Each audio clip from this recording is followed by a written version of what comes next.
On my wedding day, my fiancé and my younger sister Rachel were caught doing the dirty in the private lounge. I immediately became a laughingstock until my childhood friend Jason Law publicly proposed to me, defending my honor. After we got married, he was the perfect husband, except for his performance in the bedroom. It was like his heart was never in it. I only managed to get pregnant after going for IVF this year. After that, he became even more protective of me. I once believed he was my sanctuary, until I overheard his conversation with his friend. "You're ruthless, Jason. Nina's so good to you. How could you swap out her egg with Rachel's just because Rachel is too afraid of the pain to give birth? The baby's due in 2 months. What do you plan to do then?" Jason was silent for a bit, then he sighed. "I'll give Rachel the baby once it's born. It's one of her greatest wishes, after all. As for Nina, I'll tell her the baby died. I'll make it up to her by staying with her for the rest of her life." So that was how it was. He only protected me so gently for her sake. I turned around and immediately made a surgery appointment. I was throwing away this filthy baby, and this false marriage. "Aren't you worried Nina will discover the truth?" Jason Law was quiet for a moment before saying, "She won't find out." "Are you sure? She trusts me." His tone was certain. "She won't suspect a thing if I'm the one telling her." After another short silence, his friend said, "As long as you don't regret it." Jason chuckled lightly. "I won't." So that was how it was. I stood outside the door, my nails digging into my flesh.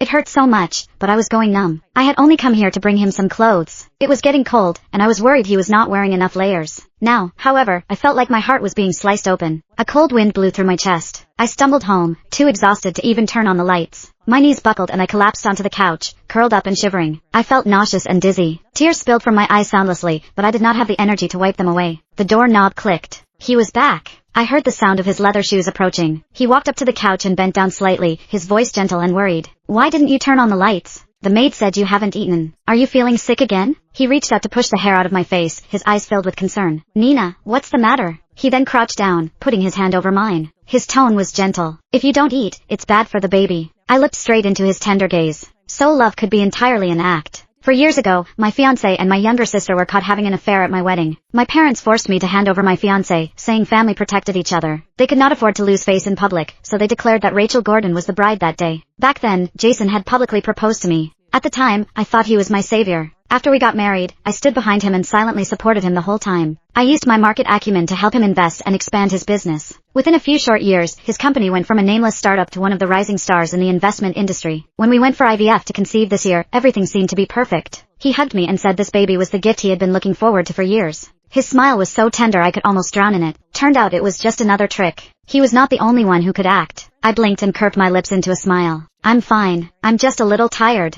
My voice was soft and slightly tired, as though nothing was amiss. He heaved a sigh of relief and comforted me gently. "Okay. Sleep early tonight." "Why not? I could play this game before the surgery. After that, the curtains would fall on the charade.